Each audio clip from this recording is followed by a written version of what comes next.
Hey guys, Frytech here. This is just a quick video how to reinstall the app that you bought from the App Store, from Apple's App Store, even if this app is not available anymore on the page of the developer or you can't find it anymore on the App Store. Essentially what happened is just I had to completely wipe out the iPad. I think I'll make a video about this calamity. And so now I'm searching for Affinity Designer app, version 1 that I bought for $20 back in 2018, and I can't find it. It's not on the Affinity's page, volume 1 essentially. So I was actually right now writing to them like angry letter, because if you click into your account inside of App Store and go into purchase history, you can kind of see that the app is there essentially.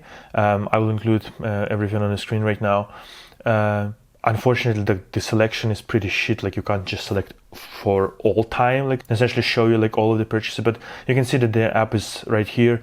However, there is no option essentially to download it from here. And so I was panicking, thinking like, what the hell is going on? However, there is another section called apps, and here are all the apps that you actually purchased on this iPad, or if it's your iPhone, not on this iPhone. And then if you search, for example, designer, Affinity Designer, here it is. Here is this app, and well, of course something went wrong, but you see that it's there. It's purchased on 7th of December 2018, and I'm actually re-downloading it again from here. So even if the application that you purchased is sort of not available in the App Store via like regular search, or maybe a developer already released like a version 2 and they don't list version 1 there, you still can download the application that you purchased if you go into your apps and then essentially search it from there. However, I just wanted to note that some applications like Flappy Bird, for example,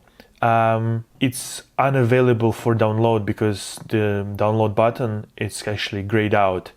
I think it is because they kind of removed the application completely from the App Store, maybe even like closed the developer account or something like that. As far as I remember, there was some kind of a sort of controversy with that I think the developer got so much attention that they just deleted everything and that's it. I think that's the case. And hence why on some applications, even though you bought it with your own money, if the developer decides to completely sort of delete everything from the App Store, you're shit out of luck.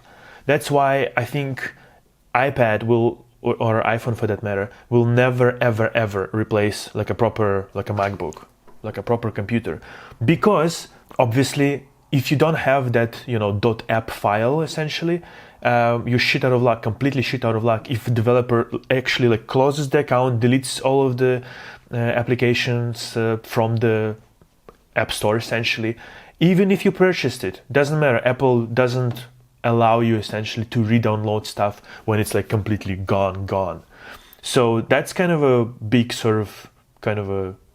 you shit out of luck sort of situation. Meanwhile, on macOS, of course, especially like if you bought the app previously and your sort of consciousness is absolutely clear, and you can sleep soundly, you can just find probably version of the app that's like torrented, cracked, whatever it is, right? And if you paid before, and then the developer decides to show you middle finger, you can just find that app and just use it without any problems, essentially. So just to recap, we go into App Store, we click on the icon of the profile to go into like account settings, and then we click on apps, and then you search there the application in question, and you will be able to re-download it unless the developer actually like completely deleted everything and closed the account and stuff like that.